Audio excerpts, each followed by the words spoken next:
കൂട്ടുകാർക്കും നല്ലൊരു ദിവസം ആശംസിച്ചുകൊണ്ട് മാമ്പഴത്തിന്റെ പുതിയ വീഡിയോയിലേക്ക് സ്വാഗതം. നമുക്ക് നേരെ ആദർശിന്റെ നയനയുടെ ഇന്നത്തെ നല്ലൊരു വിശേഷം കണ്ടാലോ. അങ്ങനെ അബിയുടെ കർണം തീർത്തിട്ട് നബി ഒന്ന് പൊട്ടിക്കുകയാണ്. ഇത് കണ്ടതും ജലജ വന്നിട്ട് ചോദിച്ചു, നീ എന്ത് പരിപാടിയെ കാണിച്ചെന്ന് ചോദിക്കുകയാണ്. എന്റെ മോനെ നീ തല്ലിയല്ലേന്ന് ചോദിക്കുകയാണ്. മൂർത്തി മുത്തശ്ശൻ വന്നിട്ട് പറഞ്ഞു, തല്ലുവല്ല ഇവനെ കൊല്ലുക ചെയ്യേണ്ടിയിരുന്ന് പറയാണ്. നാണമില്ലാടാ അബി നിനക്ക്, സ്വന്തം കുഞ്ഞു ഭാര്യയുടെ വയറ്റിലുണ്ടായിട്ടും അതിനെ സംശയിക്കുന്ന നീയൊക്കെ ഒരാണാണോന്ന് ചോദിക്കുകയാണ്. പെട്ടെന്ന് ജയനും വന്നിട്ട് പറഞ്ഞു, എന്നാലും അബി ഇത്രയ്ക്ക് വേണ്ടായിരുന്നു കേട്ടോ, നിന്നെക്കുറിച്ച് ഞങ്ങളാരും ഇത്രയ്ക്ക് പ്രതീക്ഷിച്ചില്ലെന്ന് പറയണം. നാണം കിട്ട് തല കുനിച്ച് വെക്കുകയാണ് അബിക്ക് എന്തേലും പറയാനുണ്ടോ? മൂർത്തി മുത്തശ്ശൻ പറഞ്ഞു, എടാ ഇത്രയും ദിവസം അവൾ ഇവിടെ തന്നെ ഉണ്ടായിരുന്നു, നിന്നോടൊപ്പം തന്നെ ഉണ്ടായിരുന്നു, എന്നിട്ട് നിന്റെ കുഞ്ഞല്ലെന്ന് നിനക്ക് എങ്ങനെ പറയാൻ തോന്നടാ? നിന്നെ പറഞ്ഞിട്ട് കാര്യമില്ല, നിന്നെ വളർത്തി വലുതാക്കി ഈ വിധമാക്കി വിട്ട് ഇവളുണ്ടല്ലോ, അവളെ പറഞ്ഞിട്ട് കാര്യമുള്ളൂ. അല്ല ഞാൻ എന്ത് തെറ്റ് ചെയ്യുന്ന ഇപ്പൊ അച്ഛൻ പറയണേ? നീ ഒരു തെറ്റും ചെയ്തിട്ടില്ല, നിന്റെ ഗുണം എന്താണോ നിന്റെ നാക്ക് തന്നെയാ നിന്റെ മോനും കിട്ടിയേക്കുന്നത്, അതേ സ്വഭാവം. പറഞ്ഞിട്ട് കാര്യമൊന്നുമില്ല, നാണമില്ലാത്തതെന്ന് പറയാണ്. പെട്ടെന്ന് ജലജ പറഞ്ഞു, ഇങ്ങോട്ട് വാടാന്ന് പറഞ്ഞുകൊണ്ട് അബിയെ പിടിച്ചു വലിച്ചോണ്ട് അങ്ങോട്ട് പോവാണ്. ജലജയ്ക്ക് മനസ്സിലായി ഇനി അവിടെ നിന്നിട്ടുണ്ടെങ്കിൽ ശരിയാവത്തില്ലെന്നുള്ള കാര്യം. അങ്ങനെ പോയി കഴിഞ്ഞപ്പോൾ മൂർത്തി മുത്തശ്ശൻ പറഞ്ഞു, കണ്ടില്ലേ, ഇതല്ല ഇതിലപ്പുറം സംഭവിക്കും, കാരണം അവന്റെ അമ്മയുടെ സ്വഭാവം അങ്ങനെയൊക്കെ തന്നെയാ. ഈ സമയം ജയൻ പറഞ്ഞു, എന്തിനാച്ചാ ഇനി എപ്പ അതേക്കുറിച്ച് സംസാരിക്കണ്ട, അച്ഛന്റെ മനസ്സ് വേദനിക്കണ്ടെന്ന് പറയണം. എങ്ങനെ വേദനിക്കാതിരിക്കും ജയ? ഒന്ന് ആലോചിച്ച് നോക്കിയേ. ഇതിനു മുമ്പ് പല സന്ദർഭങ്ങളും ഉണ്ടായിട്ടുണ്ട് അബീനെ കൊണ്ട്, കാരണം അബീനെ വീട്ടിൽ നിന്ന് ഇറക്കി വിടാനിട്ട് ഉള്ളത്. പക്ഷെ ആ സമയത്തെല്ലാം അവന്റെ രക്ഷയ്ക്കായിട്ട് അവന്റെ ചേട്ടനായ ആദർശ് വന്നിട്ടുണ്ട്. പക്ഷെ ഇപ്പോഴ് അവൻ പോലും തിരിഞ്ഞു, അവനുള്ള സത്യാവസ്ഥ എല്ലാം അവിടെ തുറന്ന് പറഞ്ഞിട്ട് പോലും അതുപോലും അംഗീകരിക്കാനായിട്ട് അബി കൂട്ടാക്കിയിട്ടുണ്ടോന്ന് ചോദിക്കാം. എല്ലാരും മുത്തശ്ശന്റെ നേരെ നോക്കി നിൽക്കുകയാണ്. എല്ലാവർക്കും മനസ്സിലായി കാര്യങ്ങളൊക്കെ ശരി തന്നെയാണ്, നവ്യ ഇവിടെ നിരപരാധിയാന്ന് എല്ലാവർക്കും മനസ്സിലായി. എന്നിട്ട് പോലും അവനിപ്പൊ കണ്ടില്ലേ എന്തൊക്കെ ചേഷ്ടകളാ ഇവിടെ കിടന്ന് കാണിച്ചു കൂട്ടിയത്. ഇതുകൊണ്ടൊക്കെ തന്നെ ഞാൻ പറഞ്ഞത്, ഞാൻ ഇതിനു മുമ്പ് തന്നെ ഈ വീട് ഭാവം വെക്കാനായിട്ട് ഒരുങ്ങിയത്. നാളെ ഒരു പക്ഷെ ഞാൻ ഇല്ലാതായിട്ടുണ്ടെങ്കിൽ ഈ കുടുംബം മിക്കവാറും തല്ലിപ്പിരിയും. അപ്പൊ അതിനു മുമ്പ് എല്ലാവർക്കും കൊടുക്കാനുള്ള വീതം അങ്ങോട്ട് വെച്ചേക്കുവാണെങ്കിൽ കുഴപ്പമില്ലല്ലോ. അതൊക്കെ എനിക്ക് നന്നായിട്ട് അറിയായിരുന്നു.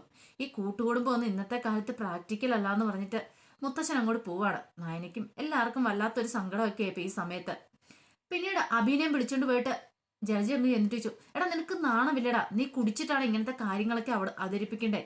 നിനക്ക് കുടിക്കാതെ മര്യാദയ്ക്ക് അവതരിപ്പിച്ച എന്നായിരുന്നു കുഴപ്പം? അല്ലമ്മ ഞാനത്, നീ കൂടുതലൊന്നും പറയണ്ട, അല്ലെങ്കിൽ എന്തേലും നീ ഇങ്ങനെ കുരുത്തക്കേടുകൾ ഒപ്പിച്ചു വെക്കൂലോ, അവസാനം എന്റെ തലയ്ക്ക് നട്ടപ്പുറം അത് വരുകയും ചെയ്യും. അല്ല നിനക്ക് എന്നോട് ഈ കാര്യം നേരത്തെ പറയാൻ മേലായിരുന്നോ? അമ്മ ഞാനത് അവസാനം അമ്മയോട് അവരിവിടുന്ന് പോയി കഴിഞ്ഞതിന് ശേഷം പറയാന്ന് വെച്ചാ അതാ, എന്നിട്ടിപ്പോ പോയല്ലോ.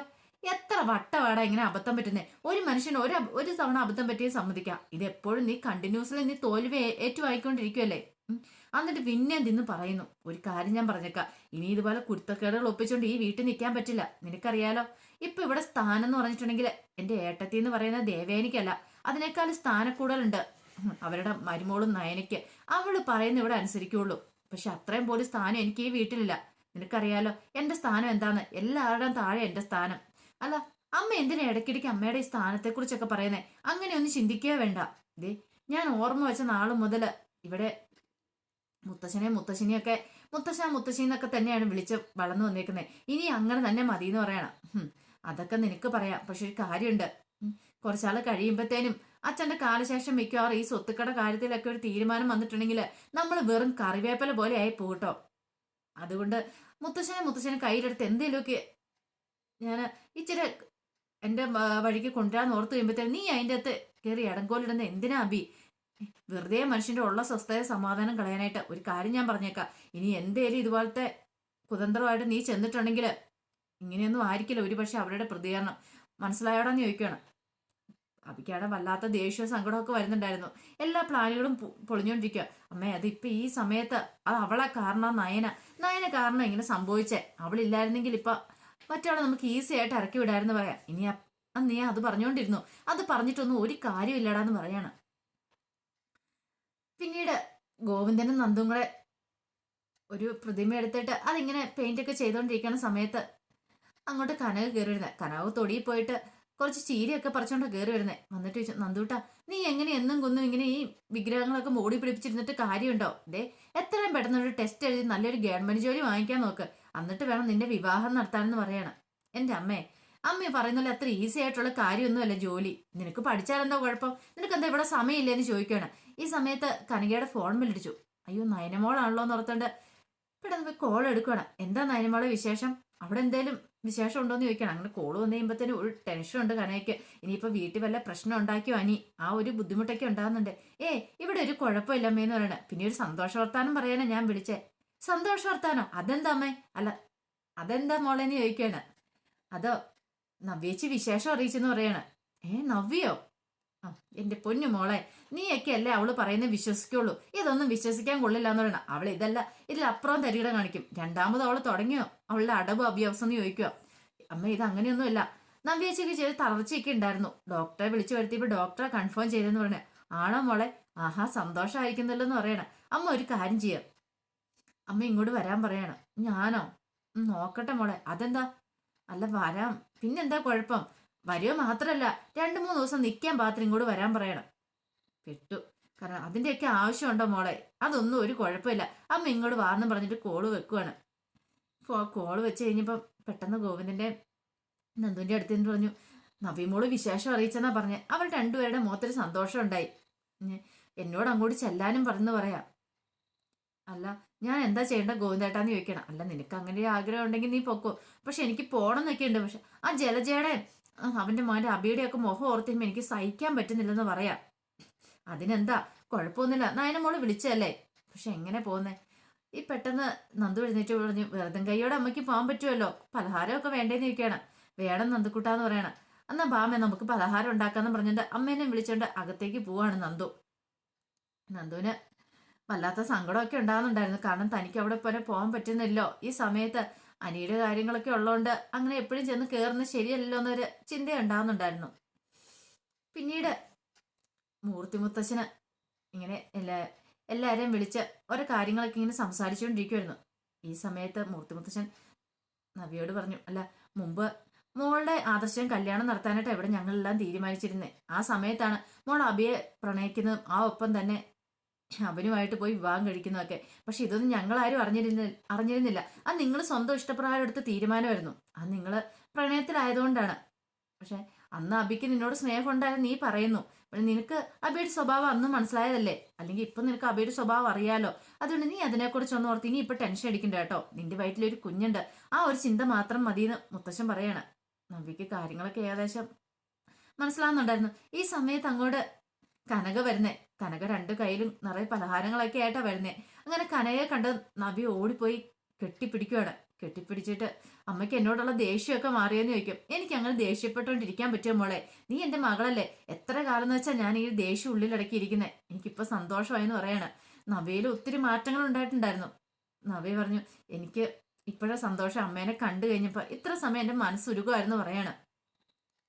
പെട്ടെന്ന് മുത്തശ്ശി പറഞ്ഞു, മുമ്പും വയറ്റത്ത് പാട് കെട്ടി വെച്ച് പ്രഗ്നന്റ് ആയെന്ന് പറഞ്ഞ പോലെ അല്ല കേട്ടോ, ഈ തവണ ശരിക്കും ഗർഭിണിയാന്ന് പറയാണ് നവ്യ. പക്ഷെ നവ്യ കരയി വരുന്നു. എന്താ മോളെ നിന്റെ മുഖത്തൊരു സന്തോഷമില്ലായ്മ? എന്തിനാ മോള് കരയണേ? ഓ അത് സന്തോഷക്കണ്ണീരാന്ന് മുത്തശ്ശൻ പറയാ. മുമ്പത്തെ പോലെ അല്ലോ, ഇപ്പൊ ശരിക്കും ഗർഭിണിയായതല്ലേ, അതിന്റെ സന്തോഷം കാണിക്കുന്നതായിരിക്കും എന്ന് പറഞ്ഞു. അങ്ങനെ നിൽക്കുന്ന സമയത്ത് നവ്യ പറഞ്ഞു, അതെ അമ്മ ഇങ്ങോട്ട് വന്ന് എനിക്ക് അമ്മയോട് ചില കാര്യങ്ങളൊക്കെ പറയാനുണ്ടെന്ന് പറഞ്ഞുകൊണ്ട് കനകേരെ ഇങ്ങോട്ട് കൂട്ടിക്കൊണ്ട് പോവാ. ഈ സമയത്ത് അബിയും ജലജ അവിടെ നിൽക്കുന്നുണ്ടായിരുന്നു. പെട്ടെന്ന് അബിയോട് പറഞ്ഞു, നീ എന്ത് നോക്കി നിൽക്കുവാടാ? എടാ നാണമില്ല നിനക്ക് ഇങ്ങനെ വന്ന് നിൽക്കാനായിട്ട്? ഒരു ഉളുപ്പും ഇല്ലാതെ അവൻ നിൽക്കുന്ന കണ്ടില്ലേ എന്ന് ചോദിക്കുകയാണ്. ജലജ പെട്ടെന്ന് പറഞ്ഞു, അതിന് അച്ഛൻ എങ്ങനെ എപ്പോഴും ഇങ്ങനെ ഇവനെ തന്നെ കുറ്റപ്പെടുത്തിക്കൊണ്ടിരിക്കുന്നേ? ഇവനെ കുറ്റപ്പെടുത്തിയിട്ട് കാര്യമില്ല. ഇവന് അങ്ങനെ ചെയ്യണമെങ്കിൽ അങ്ങനെ പറയണമെങ്കിൽ അതിന് വ്യക്തമായ കാരണം ഉണ്ടായില്ലേ ഇല്ലേന്ന് ചോദിക്കണം. വ്യക്തമായ കാരണം എന്നെ കൊണ്ടൊന്നും പറയിക്കരുത്. എല്ലാം ഒപ്പിച്ച് വെച്ചിട്ട് നിൽക്കുന്ന നിപ്പ് കണ്ടില്ലേ? ഇനി കൂടുതലൊന്നും നീ പറയണ്ട ജലജയെന്ന് പറയാണ്. ഈ സമയം നയനയോട് പറഞ്ഞു, നയനമോളെ നീ അകത്തേക്കല്ല. ഒരു പക്ഷേ നവി എന്തൊക്കെയാ പറയണമെന്ന് നടത്തില്ല. ഇവിടെ നടന്നിരുന്ന കാര്യങ്ങളൊന്നും ഒരു കാരണവശാലും നവിയോട് അമ്മയോട് പറയില്ലെന്ന് പറയണമെന്ന് പറയണം. അങ്ങനെ നയനെ അകത്തേക്ക് ചെല്ലുക. ഈ സമയത്ത് നവിയോട് കനക ചോദിച്ചു, അല്ല എന്താ മോളെ, എന്താ പ്രശ്നം? നിന്റെ മുഖം എന്താ വല്ലാതിരിക്കുന്നേ? നിന്റെ കണ്ണൊക്കെ എന്നെ നിറഞ്ഞിരിക്കുന്നുണ്ടല്ലോ. ഗർഭിണിയാന്ന് അറിഞ്ഞിട്ട് ഒരു സന്തോഷം ഇല്ലാത്ത എന്താന്ന് ചോദിക്കുകയാണ്. അമ്മ അതിന് വ്യക്തമായ കാരണമുണ്ടമ്മേ. വ്യക്തമായ കാരണമോ? എന്ത് പറ്റി എന്ന് ചോദിക്കണം. പെട്ടെന്ന് നയനെ അങ്ങോട്ട് വന്നിട്ട് പറഞ്ഞു, ഇവിടെ ഒരു കുഴപ്പമില്ലാന്ന് പറയാണ്. ഇവിടെ എന്ത് പ്രശ്നം? ഇവിടെ ഒരു പ്രശ്നമില്ലാന്ന് പറയാം. കനക പറഞ്ഞു, മോളെ നീ കള്ളത്തരം പറയണ്ട. എന്തിനാ കള്ളത്തരം പറയുന്നേ? നവ്യ മോളുടെ മുഖം കണ്ട എനിക്ക് അറിയാൻ മേലെ എന്തോ ഒരു പ്രശ്നമുണ്ടെന്ന്. നവ്യ പെട്ടെന്ന് പറഞ്ഞു, അല്ല നീ അല്ലേ നയനെ പറഞ്ഞേ ആരിൽ നിന്ന് ഇനിയൊന്നും ഒളിച്ചു വെക്കരുതെന്ന്. അച്ഛനൊന്നും അമ്മയൊന്നും ഒന്നും ഒളിച്ചു വെക്കരുത്. അതുകൊണ്ട് എന്തിനാ ഇങ്ങനെ ഒളിച്ചു വെക്കുന്നത്? എന്ത് കാര്യം ഉണ്ടെങ്കിലും അവരോട് തുറന്നു പറയാം. അവരും അറിഞ്ഞിരിക്കുന്നതല്ലേ നല്ലത്. നമ്മൾ വെറുതെ എന്തിനാ കള്ളത്തരം പറയണേ? പിന്നെ നവി നവി ഇങ്ങനെ പറഞ്ഞു കഴിഞ്ഞപ്പോ നയനയ്ക്കൊന്നും മിണ്ടാൻ പറ്റിയില്ല. എന്താ മോളെ കാര്യം, എന്താണെങ്കിലും അമ്മയോട് തുറന്നു പറ എന്ന് പറയാണ്. അമ്മ ഞാൻ പ്രഗ്നന്റ് ആയെങ്കിലും ഒരു ഭാര്യ ഏറ്റവും കൂടുതൽ ആഗ്രഹിക്കുന്ന ഭർത്താവിന്റെ സ്നേഹവും കരുതലുമാണ്. പ്രഗ്നന്റ് ആണെന്ന് അറിഞ്ഞു കഴിയുമ്പോൾ അവരുടെ ഭർത്താവ് എത്രമാത്രം സന്തോഷിക്കുന്നുണ്ടാവുന്ന ഭാര്യമാർക്കറിയാം. പക്ഷെ ഇവിടെ അങ്ങനെയല്ല. ഞാൻ പ്രഗ്നന്റ് ആണെന്ന് അറിഞ്ഞു കഴിഞ്ഞപ്പോൾ എന്റെ വയറ്റി വളരുന്ന കുഞ്ഞ് അബിയുടേതല്ലെന്ന് അവൻ പറയണേ. പെട്ടെന്ന് ഒരു നിമിഷം കനയിലൊരു ഞെട്ടുണ്ട്. അവൻ അങ്ങനെ പറഞ്ഞെന്ന് ചോദിക്കുകയാണ്. അതെ, അവനും അവന്റെ അമ്മയൊക്കെ അങ്ങനെ പറയണേ. ഇന്ന് ഞാൻ ഉണ്ടല്ലോ, ഞാൻ കാണിച്ചു കൊടുക്കുന്നുണ്ട് അവറ്റകളെന്ന് പറയണം. പെട്ടെന്ന് നബി ഇങ്ങനെ പറഞ്ഞപ്പോ നയന പറഞ്ഞു, അല്ലമ്മ അതിനൊരു കാരണം കൂടെ ഉണ്ട് അവരെങ്ങനെ പറയണേന്. കാരണം അതെന്ത് കാരണം? അമ്മ അറിയത്തില്ലാത്ത ചില കാര്യങ്ങളൊക്കെ കൂടെ സംഭവിച്ചിരുന്നു ഇതിന്റെ ഇടയ്ക്ക്. ഞങ്ങൾ ആരും അമ്മയോട് പറയാതിരുന്നാന്ന് പറയാണ്. കാര്യങ്ങൾ എന്ത് കാര്യങ്ങളാ? പിന്നെ നിർമ്മലിനെ കുറിച്ച് പറയാണ്.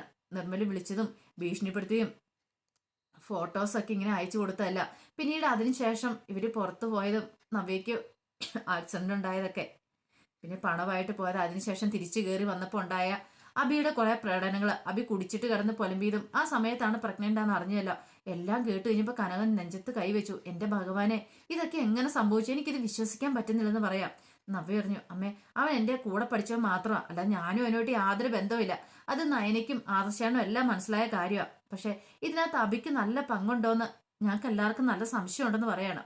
അതെന്താ മോളെ അങ്ങനെ? അവന്റെ പെരുമാറ്റം അങ്ങനെയായിരുന്നു അമ്മേ. കല്യാണം കഴിഞ്ഞ നാൾ മുതൽ അവൻ എന്നെ ഇഷ്ടമില്ലായിരുന്നു. പക്ഷെ ഞാനത് ആരോടും പുറത്തു പറയാതിരുന്ന.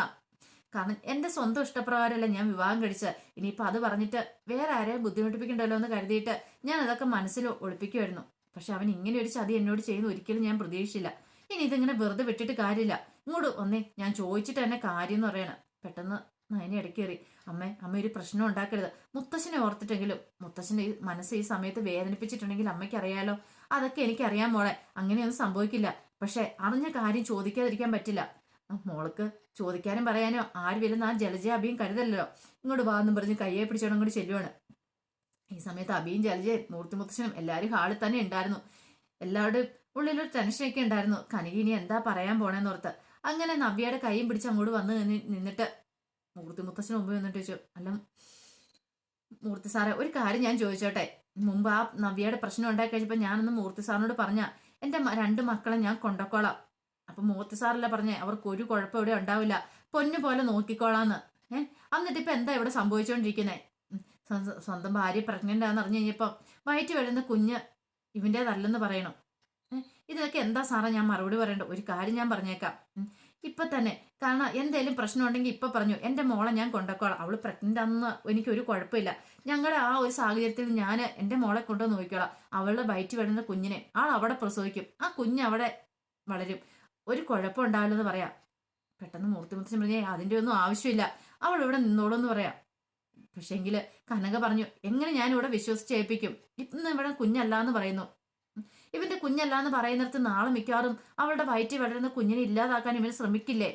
അങ്ങനെ എന്തെങ്കിലും ഉറപ്പുണ്ടോ എന്ന് ചോദിക്കുകയാണ്. ഇത് കേട്ടാ മൂർത്തി മുത്തശ്ശൻ പറഞ്ഞു, ആ ഒരു പേടി വേണ്ട കേട്ടോ. അങ്ങനെ ഉണ്ടെങ്കിൽ പിന്നെ അബിയുടെ അമ്മ ഈ കുടുംബത്തിൽ കാണത്തില്ല. ഇനി ഞാൻ ആ വാക്ക് തരുന്നത് പറയാണ്.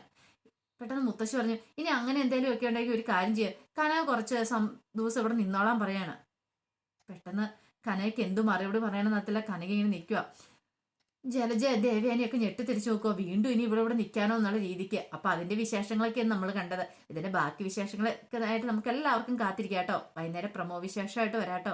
മറക്കാതെ എല്ലാവരും കയറി കാണണം കേട്ടോ. ആദ്യമായിട്ട് കാണുന്നവരാണെങ്കിൽ ചാനൽ ഇഷ്ടപ്പെട്ട ഒന്ന് സബ്സ്ക്രൈബ് ചെയ്യാൻ മറക്കരുതേ. അതോടൊപ്പം തന്നെ കണ്ടുകൊണ്ടിരിക്കുന്ന എല്ലാവരുടെ സപ്പോർട്ടിലേക്കും തുടർന്നും പ്രതീക്ഷയുണ്ട്. എല്ലാവർക്കും ഒരിക്കൽ കൂടി നല്ലൊരു ദിവസം ആശംസിച്ചുകൊണ്ട് നിർത്തുന്നു. നന്ദി.